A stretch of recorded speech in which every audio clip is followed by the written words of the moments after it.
Hello friends, कैसे हैं आप लोग। ऑर्गेनिक केमिस्ट्री की सीरीज़ में आपका बहुत बहुत स्वागत है। मैं पंकज भारद्वाज आपका तहे दिल से स्वागत करता हूं। आज की क्लास बड़ी इंपॉर्टेंट क्लास है जिसमें मैं आपको सब्स्टिट्यूशन रिएक्शंस के बारे में बताने वाला हूं। सब्स्टिट्यूशन रिएक्शन में भी सबसे इंपॉर्टेंट और इंटरेस्टिंग केस मैंने लिया है, that is neighbouring group participation. Neighbouring group participation के क्वेश्चंस आईआईटी मेंस के एग्जाम में, एडवांस के एग्जाम में और आजकल नीट के एग्जाम में भी काफ़ी पूछे जाने लगे हैं, क्योंकि जिन स्टूडेंट्स को ये कॉन्सेप्ट नहीं पता होता, प्रोडक्ट के बारे में आइडिया लेना बड़ा मुश्किल होता है। तो आप ये पूरा वीडियो ध्यान से देखिएगा। जिन स्टूडेंट ने चैनल को सब्सक्राइब नहीं किया है, प्लीज़ वो उसको सब्सक्राइब करें और बेल आइकन को प्रेस करें ताकि सारी नोटिफिकेशंस आपको टाइमली मिलते रहे। तो आइए बिना टाइम वेस्ट किए हम स्टार्ट करते हैं SN-NGP reaction, nucleophilic substitution reaction via neighbouring group participation. ये रिएक्शन शुरू से एंड तक हाईली इंटरेस्टिंग है। इसके बहुत इंटरेस्टिंग फैक्ट्स मैं आपसे डिस्कस करना चाहता हूं, उसके बाद मैं इसकी डिटेल में जाऊंगा। जब साइंटिस्ट रिएक्शंस की स्टडी करते हैं तो वो कंपैरेटिव रेट से उसको देखते हैं कि कौन सी रिएक्शन कितनी स्पीड से चलती है। तो कुछ ऐसे कंपाउंड्स मिले जिनकी substitution reaction extremely fast speed से चलती है, मतलब बाकी कंपाउंड्स उनकी कोई कंपैरिजन ही नहीं है। जैसे मान लीजिए अगर मैंने एन प्रोपाइल क्लोराइड की जगह पर यह ग्रुप लगा दिया जिसमें सल्फर एटम लिविंग ग्रुप की बीटा पोजीशन पे लगा हुआ है, तो इस रिएक्शन की न्यूक्लियोफिलिक सब्स्टिट्यूशन इस सबस्ट्रेट की कंपैरेटिवली 600 टाइम्स ज्यादा स्पीड से हुई। बिल्कुल इसी तरह से अगर मैं एक साइक्लिक सिस्टम में बीटा पोजीशन पर लोन पेयर कंटेनिंग ग्रुप लगा दूं, हेटेरो एटम लगा दूंगा, तो इस सबस्ट्रेट की रेट इस सबस्ट्रेट की कंपैरेटिवली 70,000 टाइम्स ज्यादा मिली। एंड सिमिलरली अगर मैं इथाइल ब्रोमाइड की जगह पर उस H की जगह पर एरोमेटिक रिंग सब्स्टिट्यूट कर देता हूं, तो अनएक्सपेक्टेडली ये जो रिएक्शन है ये 1 लाख टाइम्स ज्यादा स्पीड से स्टडी की गई है। इसका मतलब जरूर इन रिएक्शंस में कुछ स्पेशल फिनोमिना होता है जिसके कारण ये रिएक्शन इतनी ज्यादा फास्ट स्पीड से चलती है। तो सबसे पहले मैं आपको बताना चाहूंगा कि एनजीपी या नेबरिंग ग्रुप पार्टिसिपेशन को आइडेंटिफाई करने की सबसे इंपॉर्टेंट बात यह कि आपको देखना है कि जिस कार्बन से लिविंग ग्रुप जा रहा है उसकी बीटा पोजीशन पर या गामा पोजीशन पर या डेल्टा पोजीशन पर ट्रांस ओरिएंटेशन के अंदर कोई hetero atom containing loan pair या कोई मल्टीपल बॉन्ड लगा हुआ है क्या। अगर इन दोनों में से कुछ भी लगा हुआ होगा तो 100% नेबरिंग ग्रुप पार्टिसिपेशन प्रोसीड करेगा और रिएक्शन एक्सट्रीमली फास्ट स्पीड से आपकी आगे जाएगी। आइए एनजीपी के बारे में 6 इंपॉर्टेंट पॉइंट्स आपसे डिस्कस करते हैं। ये पॉइंट पढ़ने के बाद में आपको कोई और बुक देखने की जरूरत नहीं है, कोई और वीडियो देखने की जरूरत भी नहीं पड़ेगी। आइए, ये जो 6 पॉइंट है ये मैंने सम अप किया है आइडेंटिफिकेशन से लेकर मैकेनिज्म और प्रोडक्ट के बनने तक। तो एक एक करके हम बात करते हैं। सबसे इंपॉर्टेंट बात, अगर SN-NGP की कंडीशन आपने फुलफिल कर ली है, ये मैं सेकंड पॉइंट में बता रहा हूं, अगर ये कंडीशन फुलफिल करती है तो इस रिएक्शन की जो रेट है, स्पीड है, वो SN1 से और SN2 से दोनों ही से बहुत ज्यादा टाइम्स होती है। नंबर 2, आइडेंटिफाई कैसे करेंगे कि एनजीपी लगेगा कि नहीं लगेगा। ये बहुत बड़ा प्रॉब्लम होती है बच्चों को। बच्चे एनजीपी के बारे में सब कुछ सीख लेते हैं, लेकिन जब क्वेश्चन सामने आता है तो आइडेंटिफाई नहीं कर पाते, पिक नहीं कर पाते कि सर ये मुझे पता ही नहीं लगा ये क्वेश्चन एनजीपी से करना था क्या। तो उसके लिए मैंने क्या कंडीशन बता दी कि लिविंग ग्रुप, ये रहा लिविंग ग्रुप जो जाएगा, उसकी बीटा या गामा या डेल्टा पोजीशन के ऊपर अगर कोई lone pair containing hetero atom या कोई multiple bond, specially double bond वाला ग्रुप लगा हुआ है, तो 100% एनजीपी प्रोसीड करेगी और रिएक्शन एक्सट्रीमली फास्ट स्पीड से चलेगी। तीसरी इंपॉर्टेंट बात, जब मैं इसकी मैकेनिज्म आपसे डिस्कस करूंगा तो मैं आपको बताऊंगा कि ड्यूरिंग मैकेनिज्म इसमें साइक्लिक ट्रांजिशन स्टेट की फॉर्मेशन होती है, और वो साइक्लिक ट्रांजिशन स्टेट जितनी अनस्टेबल होगी रिएक्शन उतनी फास्ट ऑब्जर्व की गई है। यानी कि अगर वो रिंग 3 मेंबर की है तो उसकी रेट सबसे फास्ट होगी, फिर उससे कम 4 मेंबर की रिंग, फिर 5 मेंबर की रिंग और फिर 6 मेंबर की रिंग की रिएक्शन प्रोसीड करती है। नेक्स्ट पॉइंट, 4th पॉइंट कहता है कि इसमें जो नेबरिंग ग्रुप है, मतलब वो लोन पेयर वाला ग्रुप जो इसकी हेल्प के लिए आएगा, अगर ये इलेक्ट्रॉन डेफिशिएंट हो जाएगा Cl के जाने के कारण, तो ये लोन पेयर लेके इसकी हेल्प के लिए आएगा। ये जो नेबरिंग ग्रुप हो इसकी पोजीशन ट्रांस होनी चाहिए इसकी कंपैरेटिवली। जैसे कि एग्जांपल दूं, जैसे आप यहां देखिए, आप देख पा रहे हैं कि लिविंग ग्रुप ये निकलेगा, तो जैसे ही कार्बन पॉजिटिवली चार्ज होगा तो ये सल्फर अपना लोन पेयर लेके इसको आएगा फेवर करने के लिए, लेकिन इसकी पोजीशन ट्रांस होनी चाहिए, तभी एनजीपी इफेक्टिवली लगता है, नहीं तो नहीं लगता। फिर हम बात करें रिटेंशन ऑफ कॉन्फ़िगरेशन की, बड़ा इंपॉर्टेंट पॉइंट है। स्टीरियोकेमिस्ट्री से जनरली हम बचते हैं, पर स्टीरियोकेमिस्ट्री बहुत इंपॉर्टेंट एस्पेक्ट है, स्पेशली जेई के पॉइंट ऑफ व्यू से। इसमें लिविंग ग्रुप के हटने के बाद जो न्यूक्लियोफाइल जुड़ेगा उस कंपाउंड का या प्रोडक्ट का जो कॉन्फ़िगरेशन होगा वो चेंज नहीं होता। इसको हम बोलते हैं रिटेंशन ऑफ कॉन्फ़िगरेशन, यानी कि Cl जिस तरफ से जाएगा उसी तरफ से आपका OH या जो भी न्यूक्लियोफाइल वो ऐड करेगा। मैं मैकेनिज्म के थ्रू इसको भी एक्सप्लेन करूंगा। और लास्ट पॉइंट है कि वैसे तो एरोमेटिक कंपाउंड ज्यादा स्टेबल माने जाते हैं और इनकी rate of reaction generally aliphatic compound से कम होती है, सब्स्टिट्यूशन की तो और भी कम होती है अगर वो इलेक्ट्रोफिलिक नहीं है तो। लेकिन यहां बड़ा इंटरेस्टिंग बात है, अगर एरोमेटिक रिंग एनजीपी का काम कर रही है तो वो रिएक्शन की स्पीड किसी एलिफेटिक डबल बॉन्ड ग्रुप की कंपैरेटिवली ज्यादा स्पीड से चलती है। इसके बारे में भी हम इसको देखने वाले हैं। तो टोटल 6 पॉइंट ये आपको अच्छे से याद रखना चाहिए। क्या क्या है वो 6 पॉइंट, एक बार देख लीजिए। SN-NGP की स्पीड SN1 SN2 दोनों से अच्छी है। नंबर 2, आइडेंटिफिकेशन, अगर लिविंग ग्रुप की बीटा, गामा या डेल्टा पोजीशन पर लोन पेयर या double bond containing group trans position पर है तो एनजीपी प्रोसीड करती है और रिएक्शन बहुत स्पीड से चलती है। नंबर 3, इसके अंदर एक साइक्लिक ट्रांजिशन स्टेट बनती है जिसमें जितने मेंबर कम होंगे रिएक्शन उतनी फास्ट चलेगी। नंबर 4, इसके अंदर रिटेंशन ऑफ कॉन्फ़िगरेशन देखने को मिलता है। नंबर 5, अगर एरोमेटिक सिस्टम लगा हुआ है तो उसकी रेट ऑफ रिएक्शन ज्यादा फास्ट होती है, किसकी कंपैरेटिवली, एलिफेटिक सिस्टम की कंपैरेटिवली। और लास्ट, जो लिविंग ग्रुप और नेबरिंग ग्रुप है जो हेल्प करने आ रहा है वो एक दूसरे से ट्रांस पोजीशन पर होने चाहिए। तो ये 6 इंपॉर्टेंट बातें आपको इसमें याद रखनी है, ये इसकी समरी है। अब मैं एग्जांपल के थ्रू बड़े आराम से आपको ये चीज समझाऊंगा और ना केवल समझाऊंगा, ये आपको अच्छे से याद भी हो जाएगी। तो एक एक करके मैं एग्जांपल डिस्क्लोज करता हूं। तो सबसे पहले मैं अपना ये फर्स्ट केस ही ले रहा हूं कि अगर आपके पास सल्फर कंटेनिंग हेटेरोएटम है तो मैं किस तरह से एनजीपी के थ्रू प्रोडक्ट बनाने वाला हूं। मान लीजिए आपके सामने एक रिएक्शन आई, इस रिएक्शन में मैंने एक्वस KOH लिया और इस रिएक्शन को बेहतरी से समझाने के लिए मैंने क्या किया, इस कार्बन को या तो कार्बन 14 से रिप्लेस कर दो या हाइड्रोजन को ड्यूटेरियम से रिप्लेस कर दो। मैं आइसोटोपिक इफेक्ट के थ्रू देखना चाहता हूं कि इसके अंदर प्रोडक्ट में क्या खास बात मिलती है जो जनरल SN2 रिएक्शन में नहीं होती। आइए, तो जब इसको स्टडी किया गया बच्चों, तो ये रिएक्शन में जो प्रोडक्ट आए वो ये वाले आए। एक प्रोडक्ट तो मिला आपको ये, जो कि एक्सपेक्टेड भी था, भाई Cl चला जाएगा और OH आ जाएगा, लेकिन एक अनएक्सपेक्टेड प्रोडक्ट भी मिला जो कि 50% था, उसमें आपको प्रोडक्ट ये मिला। अब आप देख पा रहे हैं कि CD2 वाले से हटा है लेकिन लगा कहां है, CS2 वाले पे लगा है। और सबसे इंटरेस्टिंग बात है, इसकी परसेंटेज भी कोई थोड़ी बहुत नहीं है, ये बिल्कुल बराबर है दूसरे वाले के। तो अगर आपको इस प्रोडक्ट को एक्सप्लेन करना है तो आपको SN-NGP आनी ही चाहिए, नहीं तो हम सेकंड वाले प्रोडक्ट को एक्सप्लेन नहीं कर सकते। आइए मैकेनिज्म के थ्रू देखते हैं ये रिएक्शन कैसे होती है। तो सबसे पहले मैं बात कर रहा हूं मैकेनिज्म की। तो जैसे ही ये लिविंग ग्रुप हटेगा, ये कार्बन होगा पार्शियली पॉजिटिवली चार्ज और ये सल्फर इस कार्बन के ऊपर, ये सल्फर इस कार्बन के ऊपर अटैक करेगा।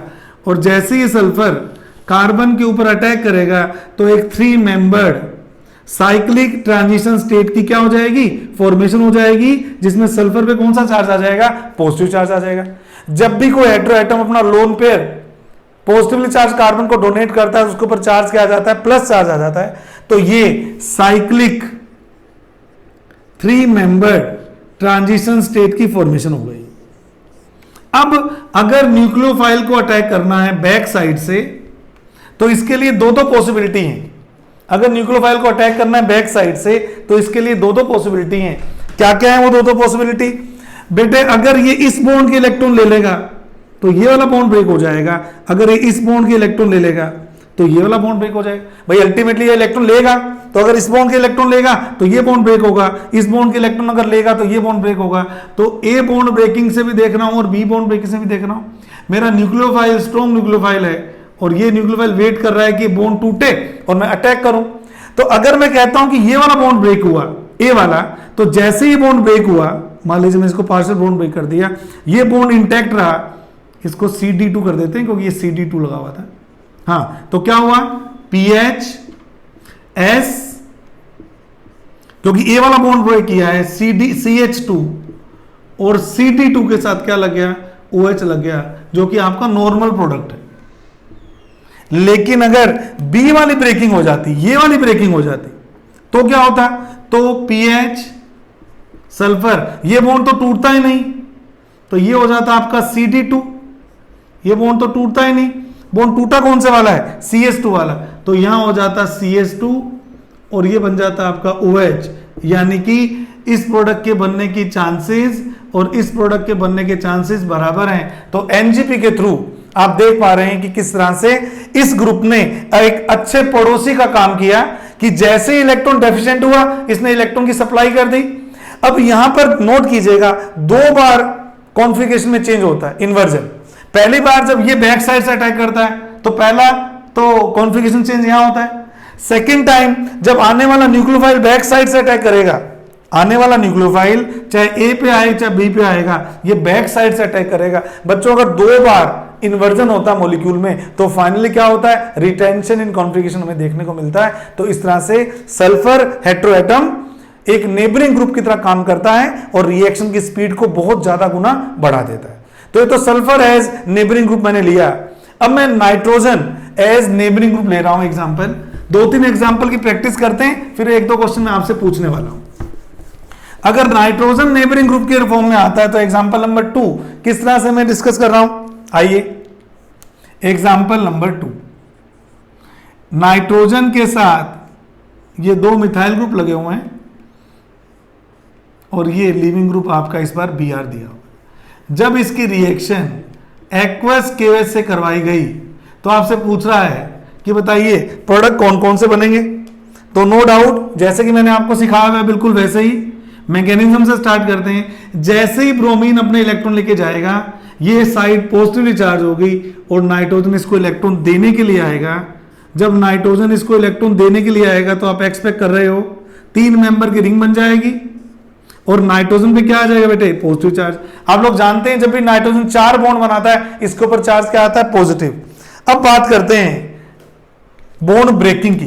बेटा ये वाला बॉन्ड ब्रेक हो सकता है ए और ये वाला बॉन्ड ब्रेक हो सकता है बी। अगर ए वाली बॉन्डिंग ब्रेक होती है और OH नेगेटिव इस पर अटैक करता है तो जरा देखिएगा, ये रहा नाइट्रोजन, ये as it is bond, B वाले बॉन्ड को तो मैं छेड़ूंगा ही नहीं, एज इट इज। तो जब ये बॉन्ड ब्रेक होगा, नाइट्रोजन अगर अपने इलेक्ट्रॉन यहां से लेके जाएगा तो इस कार्बन के ऊपर क्या लगेगा, OH लगेगा, अपने इलेक्ट्रॉन ले लिए इसने। और अगर दूसरी टाइप से बॉन्ड ब्रेकिंग होती है, बी वाली बॉन्ड ब्रेकिंग होती है, तो क्या होगा, तो होगा नाइट्रोजन के साथ 2 मिथाइल और ये एज इट इज, इसके साथ मिथाइल एज इट इज, ये कार्बन एज इट इज, लेकिन इस कार्बन के साथ में क्या लग जाएगा, आपका OH लग जाएगा। तो इस तरह से 2 प्रोडक्ट आपको देखने को मिलेंगे। कई बार स्टूडेंट हमसे पूछते हैं कि सर अगर 2 प्रोडक्ट बनते हैं तो मेजर माइनर किस बेस पे देखेंगे। तो अगर साइक्लिक रिंग सिमेट्रिकल है तो दोनों तरफ बनने की पॉसिबिलिटी बराबर होती है, जैसे कि मैंने पिछले केस में बताया 50-50% बने थे। लेकिन ये रिंग सिमेट्रिकल रिंग नहीं है। इस रिंग के अंदर नाइट्रोजन के, इस रिंग के अंदर इस वाले पार्ट में मिथाइल लगा हुआ है लेकिन इस वाले पार्ट में मिथाइल नहीं लगा हुआ। आप लोग जानते हो कि SN2 रिएक्शन की प्रॉपर्टी होती है कि न्यूक्लियोफाइल का attack less sterically hindered carbon के ऊपर होता है, यानी कि इस OH की बी साइड से अटैक करने की पॉसिबिलिटी इसकी ए साइड से बैक अटैक करने की पॉसिबिलिटी से ज्यादा है। तो बी वाला जो प्रोडक्ट बनेगा वो मेजर बनेगा, इसलिए ये प्रोडक्ट तो आपका होगा मेजर और ये प्रोडक्ट आपका क्या होगा, माइनर।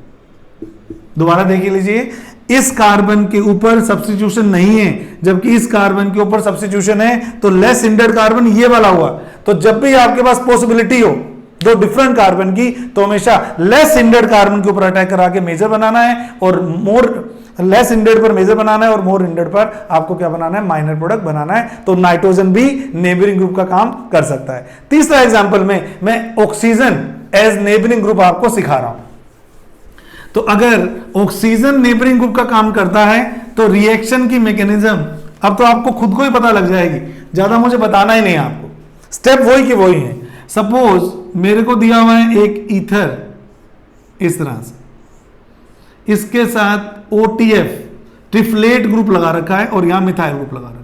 मैं इसका आंसर आपसे एक्सपेक्ट करूंगा अगर मैं इसकी रिएक्शन KOR से करवा दूं तो आपसे पूछा है कि कौन कौन से प्रोडक्ट बनेंगे, तो इसके अंदर भी मैं बिल्कुल वैसे ही जिस तरह से मैं पढ़ा रहा हूं उसी तरह से मैं बता रहा हूं। आप जानते हो बहुत अच्छा लिविंग ग्रुप है OTF, याद कर लीजिए ट्रिफ्लेट आयन सुपर लिविंग ग्रुप में पढ़ाया था मैंने आपको। तो अगर ये सुपर लिविंग ग्रुप है तो ये कार्बन पॉजिटिवली चार्ज होगा बेटे, ये लोन पेयर इस पे आके अटैक करेगा तो एक साइक्लिक ट्रांजिशन स्टेट दोबारा बन जाएगी आपकी, और इस साइक्लिक ट्रांजिशन स्टेट में क्या ऑक्सीजन पॉजिटिवली चार्ज होगा? बिल्कुल होगा, क्योंकि इसकी वैलेंसी 3 हो गई यहां पर। अब इस बॉन्ड के ब्रेक करने की वापस 2 पॉसिबिलिटी आ चुकी है। मैं एक्सपेक्ट कर रहा हूं कि इसका आंसर आप खुद बताएंगे। इस बॉन्ड ब्रेकिंग को तो मैं बोल देता हूं A और इस बॉन्ड ब्रेकिंग को मैं बोल देता हूं B। कई बच्चे कहते हैं बॉन्ड ब्रेकिंग होती क्यों है? अरे भाई कार्बन ऑक्सीजन अपने इलेक्ट्रॉन लेगा ना, तो इधर से भी ले सकते हैं और इधर से भी ले सकता है। तो A बॉन्ड ब्रेकिंग से जो प्रोडक्ट बनेगा OR एज ए न्यूक्लियोफाइल आ रहा है, और B बॉन्ड ब्रेकिंग से जो प्रोडक्ट बनेगा OR एज ए न्यूक्लियोफाइल यहां भी आ रहा है। तो देखिए अगर A वाला बॉन्ड ब्रेक होता है तो किस तरह से मैं इसको शो कर रहा हूं, तो मैं इसको शो कर रहा हूं इस तरह से। अगर A वाला बॉन्ड ब्रेक होता है तो इस तरह से मैं इसको शो कर रहा हूं। हम उसकी ओरिएंटेशन को या उसकी शेप को जानबूझ के चेंज नहीं करते ताकि आपको प्रोडक्ट समझ में आ जाए। तो OR आपका अटैक कर जाएगा यहां पर, OR आपका अटैक यहां कर जाएगा, इसको अपने लोन पर मिल जाएंगे, इसको दिक्कत नहीं है। और अगर B वाली ब्रेकिंग होती है, B वाली, तो क्या होगा? तो उस केस में मैं इसको तो छेड़ूंगा ही नहीं। अगर B वाली बॉन्ड ब्रेकिंग होती है तो ये अपने Me को लेके वापस चला गया लोन पेयर के साथ में, और इस कार्बन के ऊपर अटैक हो गया, OR यहां जुड़ गया और मिथाइल ग्रुप यहां आपका लगा हुआ है। अब मैंने कहा था क्योंकि 2 टाइप के मेंबर है कार्बन के, तो मैं देखूंगा लेस हिंड्रेड पर अटैक करना चाहिए। आ जाइए, ये कार्बन मोर स्टीरिकली हिंड्रेड है और ये वाला कार्बन लेस स्टीरिकली हिंड्रेड है, तो ये जो प्रोडक्ट बनेगा ये बनेगा मेजर, और ये जो प्रोडक्ट बनेगा ये क्या प्रोडक्ट बनेगा बच्चों? ये माइनर प्रोडक्ट बनेगा। इस तरह से हम नेबरिंग ग्रुप पार्टिसिपेशन में कंडीशन मैंने आपको बता दी है। अब ये नेबरिंग ग्रुप का काम क्यों कर पाया? क्योंकि देखना ये अगर लिविंग ग्रुप है तो अल्फा बीटा गामा, ये अगर लिविंग ग्रुप है तो अल्फा बीटा गामा डेल्टा। देखिए मैंने कहा था ना, बीटा पर गामा पर या डेल्टा पर अगर लोन पेयर कंटेनिंग हेटेरोएटम है तो भी नेबरिंग ग्रुप पार्टिसिपेशन के थ्रू रिएक्शन प्रोसीड कर जाती है। तो ये 3 एग्जांपल मैंने हेटेरोएटम की नेबरिंग ग्रुप पार्टिसिपेशन के बताए थे।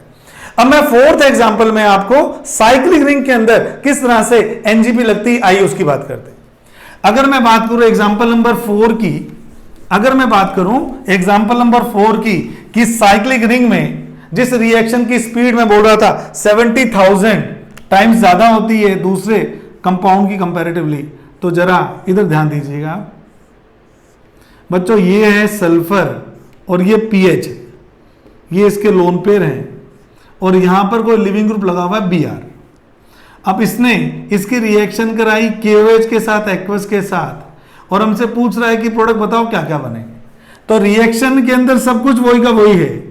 पहले Br as a leaving group गया, बेटा ये अल्फा है, ये बीटा है, ये बीटा है सॉरी, तो बीटा अगर ये ग्रुप है तो बीटा पर आपका हेटेरोएटम लगा हुआ है। तो क्या आप एक्सपेक्ट नहीं कर रहे कि जब ये कार्बन पॉजिटिवली चार्ज होगा तो ये सल्फर इस पर अटैक करेगा, और जब सल्फर इस पर अटैक करेगा तो आप इस स्टेप को ध्यान से देखिएगा, ये रिंग तो इंटैक्ट एज इट इज बना दी।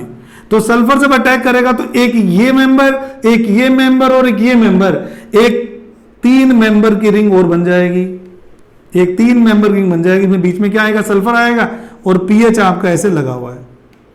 एक लोन पेयर है, सल्फर पे कौन सा चार्ज आ गया? पॉजिटिव चार्ज आ गया। 3 मेंबर रिंग बन गई। अब वापस हमारे पास 2 पॉसिबिलिटी है रिंग को ब्रेक करने की, हमारे पास रिंग को ब्रेक करने की 2 पॉसिबिलिटी है। इस पॉसिबिलिटी को A बोल देता हूं, इस पॉसिबिलिटी को B बोल देता हूं। तो OH नेगेटिव A की तरह भी अटैक कर सकता है और B बॉन्ड की ब्रेकिंग की तरह भी अटैक कर सकता है, आएगा बैक साइड से। तो OH नेगेटिव आता बैक साइड से, याद रखना इस बात को, मैं बार बार मेंशन कर रहा हूं, आएगा ये बैक साइड से। तो अगर A वाली बॉन्डिंग ब्रेक होती है, रिंग तो एज इट इज बना लो। अगर ये वाला बॉन्ड ब्रेक होगा तो सल्फर, देख लीजिए बेटे, ये वाला बॉन्ड तो ब्रेक हो गया तो इधर लटक गया, तो OH क्योंकि ऑपोजिट साइड से अटैक करता है तो OH यहां आ गया, इसको अपना लोन पेयर मिल गया, पॉजिटिव चार्ज खत्म हो गया। और अगर बी साइड से ब्रेकिंग होती है, अगर बी साइड से ब्रेकिंग होती है, अगर इधर से बॉन्ड ब्रेक होगा तो भी सल्फर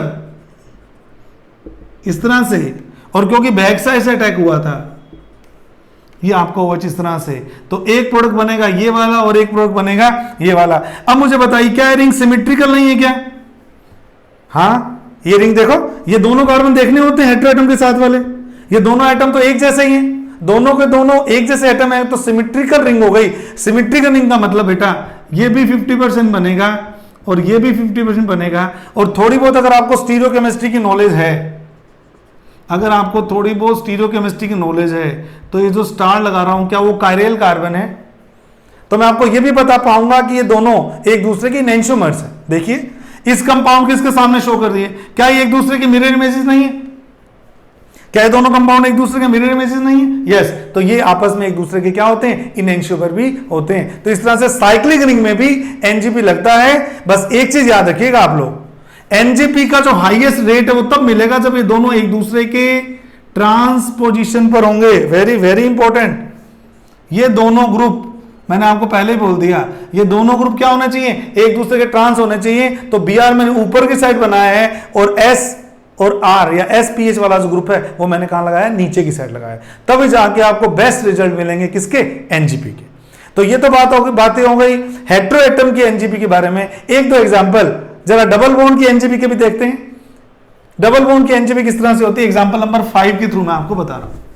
डबल बॉन्ड की एनजीपी किस तरह से होती है एग्जांपल नंबर 5 के थ्रू देखते हैं। आइए फटाफट करते हैं।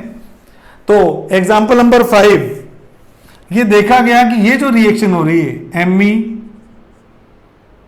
के साथ कार्बन, कार्बन के साथ डबल बॉन्ड कार्बन CH2CH2Br, इसको जब रिएक्ट करवाया गया OH नेगेटिव के साथ में तो आपसे पूछ रहा है प्रोडक्ट क्या बनेगा? प्रोडक्ट आपसे पूछ रहा है क्या बनेगा? तो अब आप समझ सकते हैं बच्चों, चाहे आप इसको इस तरह से लिख लीजिए घुमा के, एक ही बात है। ये अगर जाएगा तो ये कार्बन क्या बनेगा? पॉजिटिवली चार्ज बनेगा इसको। और ये इलेक्ट्रॉन अगर यहां मूव कर गए तो बेटा ये बनेगा पॉजिटिव साइड, ये बनेगा नेगेटिव साइड। क्या आप उम्मीद कर रहे हैं कि ये वाला नेगेटिव साइड इस पॉजिटिव साइड से बॉन्ड बना लेगा? और अगर ये बॉन्ड बना लेगा तो एक मेरे को साइक्लिक ट्रांजिशन स्टेट देखने को मिलेगी। आप लोग ध्यान देना,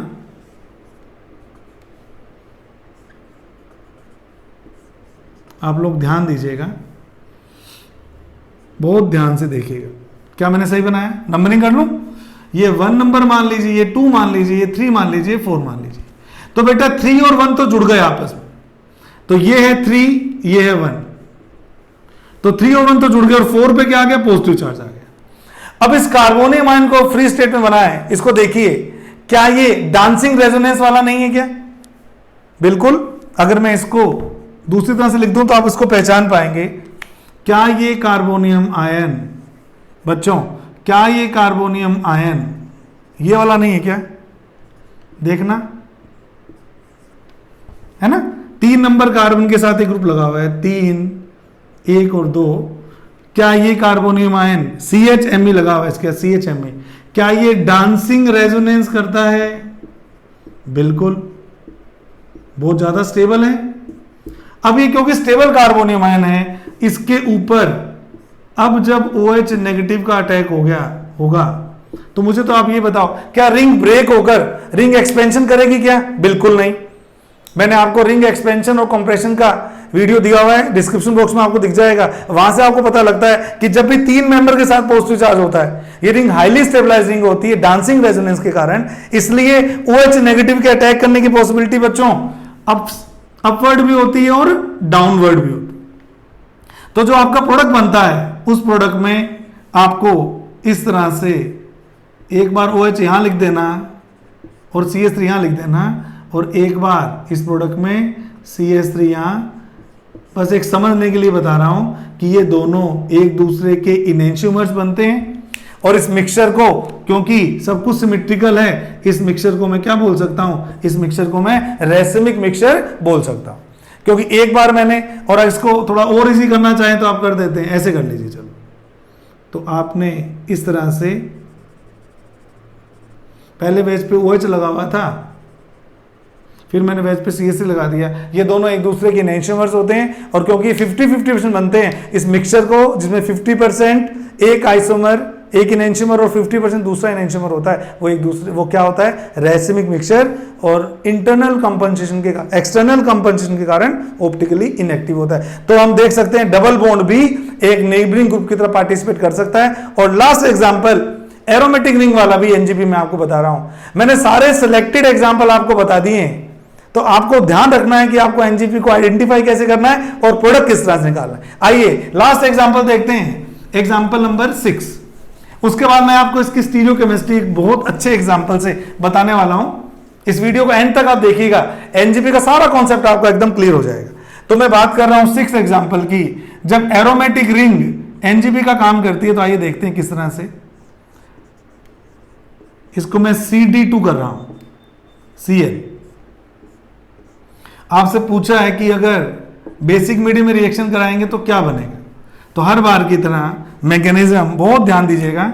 ये अगर अपने इलेक्ट्रॉन लेके जाएगा तो ये वाला कार्बन क्या होने वाला है, पॉजिटिवली चार्ज। ये इलेक्ट्रॉन अगर इधर मूव कर जाएंगे तो ये वाला कार्बन क्या होने वाला है, पॉजिटिवली चार्ज, और ये वाला कार्बन क्या होने वाला है, नेगेटिव चार्ज। बेटा ये नेगेटिव चार्ज कार्बन इसके साथ बॉन्डिंग कर सकता है, और अगर इसके साथ बॉन्डिंग करेगा तो 3 मेंबर की एक साइक्लिक रिंग की फॉर्मेशन हो जाएगी, जिसमें ये CH2 कर देना और ये क्या कर दोगे, CD2 कर दोगे।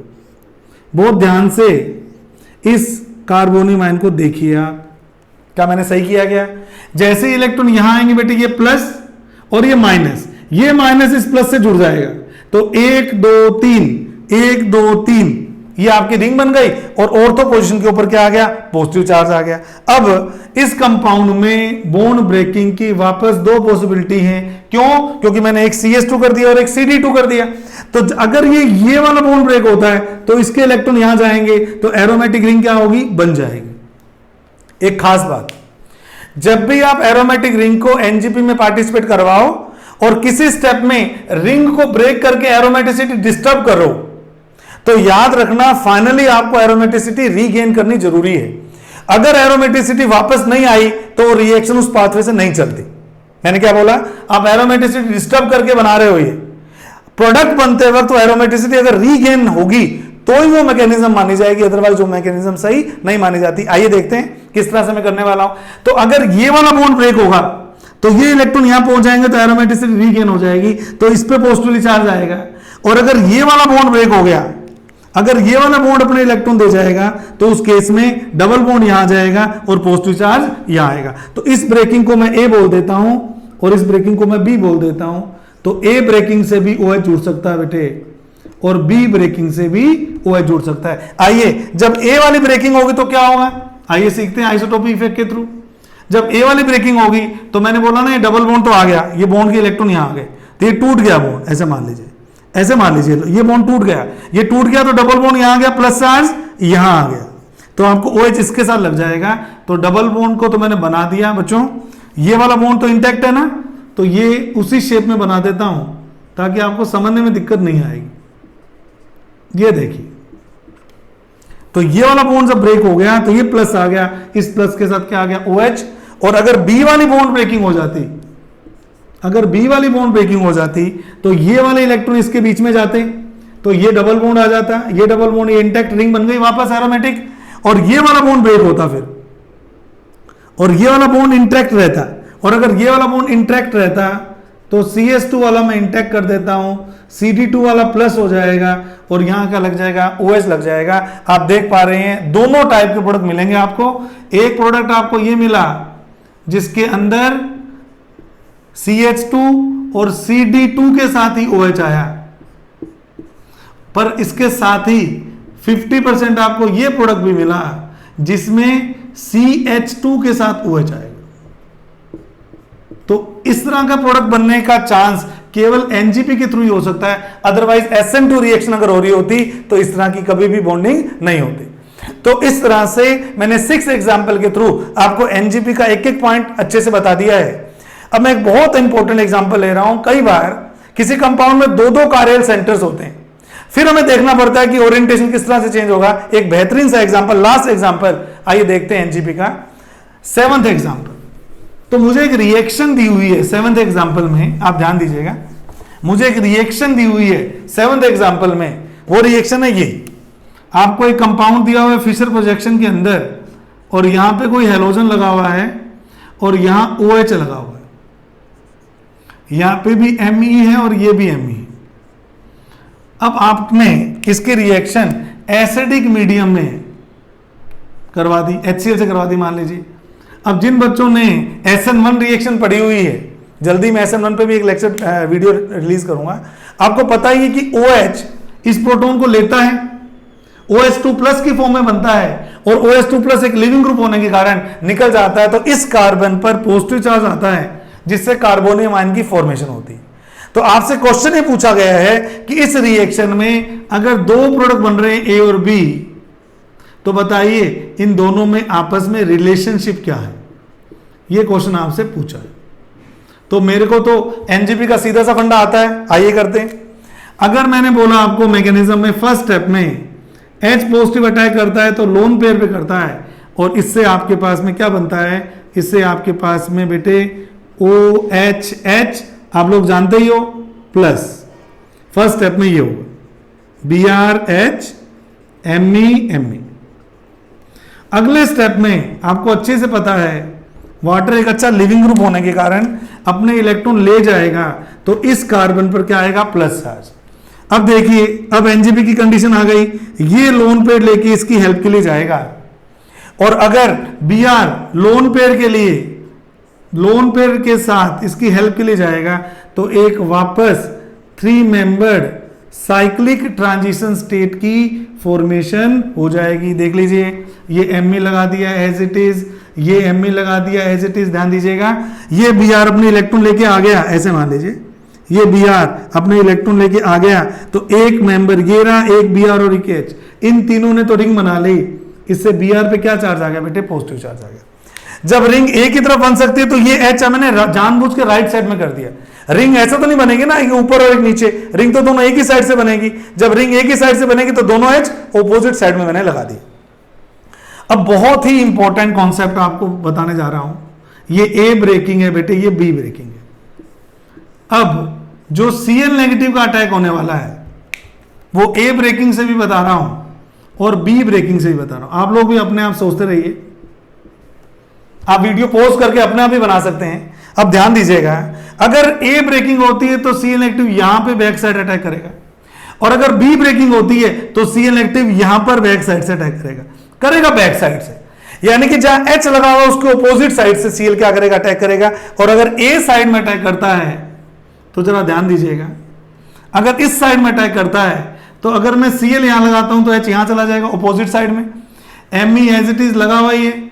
अब क्योंकि आपने A वाला बॉन्ड ब्रेक किया है तो बेटे ये बॉन्ड ब्रेक किया तो Br तो यहां, ये बॉन्ड जो टूटेगा तो Br right side left side में आ जाएगा और H यहां, तो एक प्रोडक्ट तो आपका ये बनेगा। दूसरा प्रोडक्ट जब ये बैक साइड से अटैक करेगा और B बॉन्ड टूटेगा, बेटे जब B वाला बॉन्ड टूटेगा तो इस Br A वाला बॉन्ड तो बना हुआ ही है, तो Br फर्स्ट कार्बन पे लेफ्ट साइड में आ जाएगा, और क्योंकि इसने ऑपोजिट साइड से अटैक करना है तो आपका Cl तो यहां आ गया, H आपका यहां आ गया Me, तो एक प्रोडक्ट तो बना A और एक प्रोडक्ट बना B।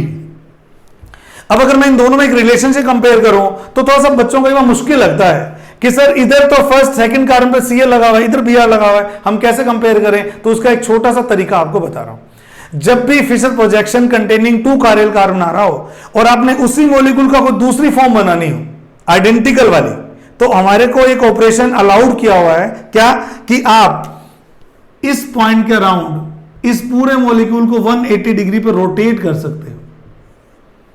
देखो, रोटेट करने में और पलटने में अंतर होता है। अगर आप रोटेट कर दोगे तो आइडेंटिकल बनता है, और अगर आप पलट देते हो, किसी मॉलिक्यूल को पलट देते हो, तो उसका एनेंटियोमर बन जाता है।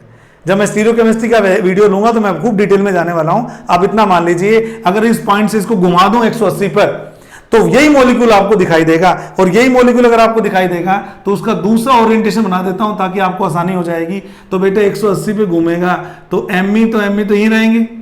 अब इमेजिन करना, अगर ये 180 पे घूमेगा तो ये यहां आ जाएगा, ये 180 पे घूमेगा यहां आ जाएगा, ये यहां आ जाएगा और Br इधर चला जाएगा। तो क्या कहता हूं, Cl इधर आ गया घूमने के बाद, तो H यहां आ गया, और Br है वो कहां चला गया, यहां चला गया, और H यहां आ गया।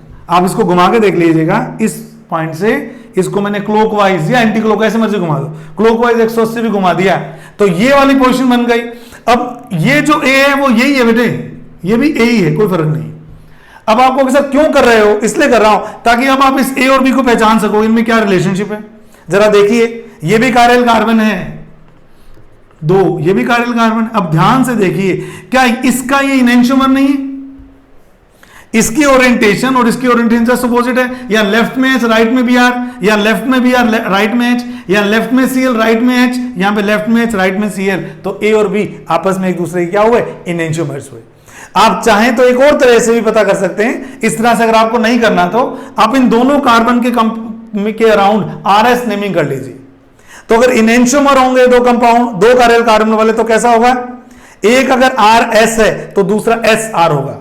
तो आप घर पे बैठ के आराम से करके देखेंगे तो भी आपका ये आंसर निकलेगा। तो मेरा आंसर क्या आ गया कि A and B both are enantiomers.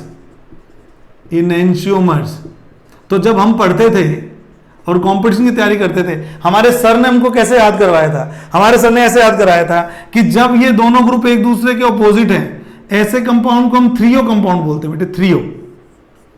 और अगर ये ऐसे होते तो इसको हम एरिथ्रो कहते। ये आपने शायद टर्म सुनी होगी, थ्रियो और एरिथ्रो। तो सर ने हमें याद कराया कि थ्रियो वाले से जब भी SN-NGP रिएक्शन होती है तो थ्रियो जैसा ही ग्रुप बनता है। ये दोनों का मिक्सचर क्या रेसिमी मिक्सचर होगा? हाँ, दोनों की पॉसिबिलिटी बराबर है, A भी 50% और B भी 50%। जिस मिक्सचर में इनेंशियोमर एक 50% हो दूसरा भी 50% हो, वो मिक्सचर कैसा होता है, रेसिमिक। तो हमको क्या याद करवाया गया था, जब थ्रियो का कराते हो NGP तो रेसिमिक मिक्सचर बनता है, और अगर एरिथ्रो का करवाया जाता है तो दोनों ग्रुप सेम तरफ आते हैं। हालांकि मीजोफॉर्म होती तो नहीं है, लेकिन इसको समझने के लिए हम मीजो बोल देते हैं कि जो प्रोडक्ट बनेगा, आप कहीं तो मैं लिख दूं, अगर मैं इसी का करा लेता, किसका, एरिथ्रो का, तो बस आपका क्या होता बेटे, इस OH की जगह पर क्या आ जाता, Cl। तो एरिथ्रो वाले से एरिथ्रो जैसा ही प्रोडक्ट बनता है और थ्रियो वाले से थ्रियो जैसा ही प्रोडक्ट बनता है। इतनी चीजें आपने NGP के अंदर सीखनी है। तो ये आपकी क्लास थी NGP के बारे में। आप इस वीडियो को 2-3 बार दोबारा देखिएगा, क्योंकि काफी एग्जांपल मैंने डील किए हैं, और जो 6 पॉइंट मैंने आपसे डिस्कस किए थे वो सबसे इंपॉर्टेंट है, उसको आप थोड़ा ध्यान से पढ़िएगा। चैनल को सब्सक्राइब कर लीजिए, और वीडियो अगर आपको पसंद आया हो तो प्लीज मुझे लाइक दीजिएगा, ताकि मैं भी मोटिवेट हूं और इस तरह की वीडियो आपके लिए बना सकूं। जिन स्टूडेंट्स ने अभी तक सब्सक्राइब नहीं किया है वो इसे सब्सक्राइब करें, लाइक करें, शेयर करें। Thank you so much.